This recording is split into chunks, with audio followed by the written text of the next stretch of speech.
If you're new here, hi, my name is Sade, the storyteller, aka the baddest, and welcome to the family. Or if you've been here, welcome back to the podcast episode.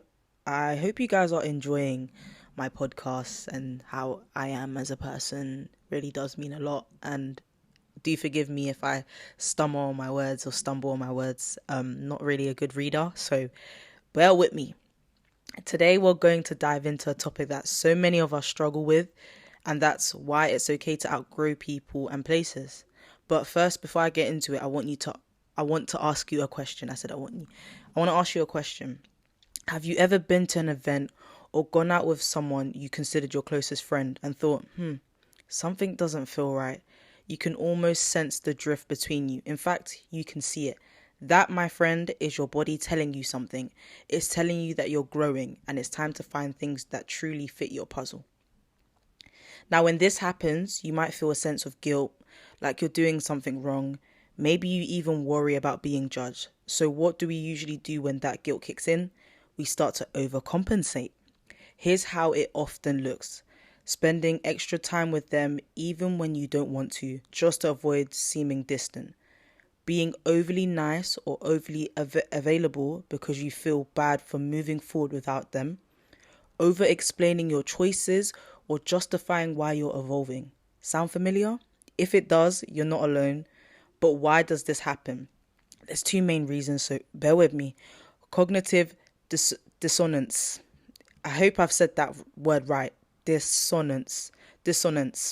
Deep down, you know you've outgrown them, but you want to maintain the good person identity, so you do more than necessary to keep the peace. Fear of abandonment or rejection. You overcompensate to avoid conflict or to escape. Excuse me, I stumbled on my words and I've lost where I am. To escape the guilt of leaving. Look at me. My phone is just lagging. To escape the guilt of leaving someone behind. But here's the truth. If someone no longer aligns with you, with where you are or where you're headed, it's okay to let go. Our paths often take us in different directions, and with that, relationship naturally fade and change. Holding on to a relationship that hinders your growth only holds you back from becoming who you're meant to be. One thing I've learned recently is that you can't change people to see things the way you see them. People grow differently, or sometimes they don't grow at all. And that's okay. It's not your job to fix them because there's nothing to fix. That's just the way they are.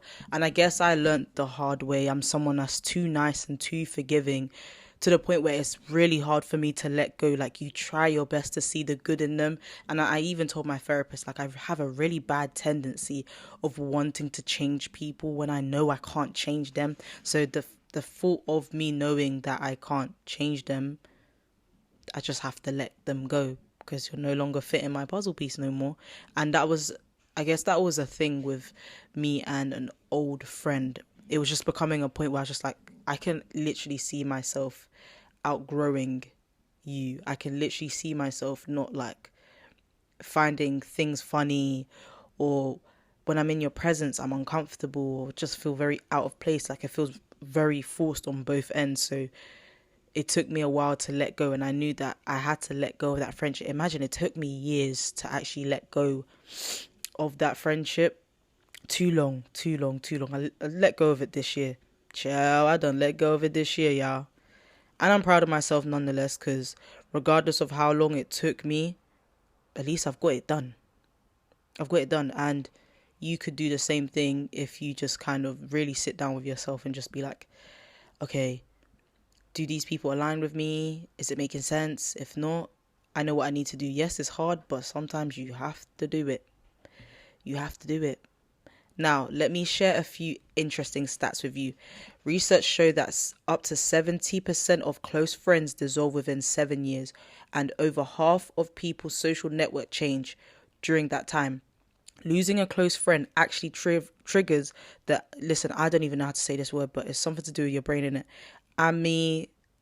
Amygdala, the brain's threat center. Similar to a romantic breakup, a drop in serotonin and dopamine can make you feel sad and rejected, even if the change was mutual. Unlike romantic breakups, friendship often fade without closure, leaving that confusing sense of loss.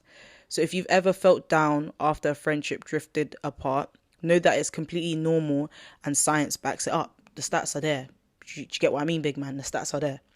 How to move on gracefully. So, how do we move forward without guilt? Here are a few tips. Allow grief without guilt. Acknowledge the good times instead of resenting the distant. Avoid overcompensating. Stop texting out of obligation or downplaying your growth just to keep someone comfortable. Create space for new bonds. Invest in aligned communities like fitness clubs, creative groups, or interest-based social spaces. I really do encourage that last bit though, like find somewhere that you will fit in, and I think that's something that I'm even struggling as well. But it takes a lot of soul searching. You have to do a lot of soul searching to just find where you fit. And we're getting older now, so the same way you love to read, same way you like to read self-help books, you're probably like, I need to change it up. Let me read fiction. Do you get what I mean? Same way you like to watch romantic animes. Now you're getting into the action. This just, you've outgrown it. You're like, this is a bit boring now. I need to find something better. Do you get what I mean?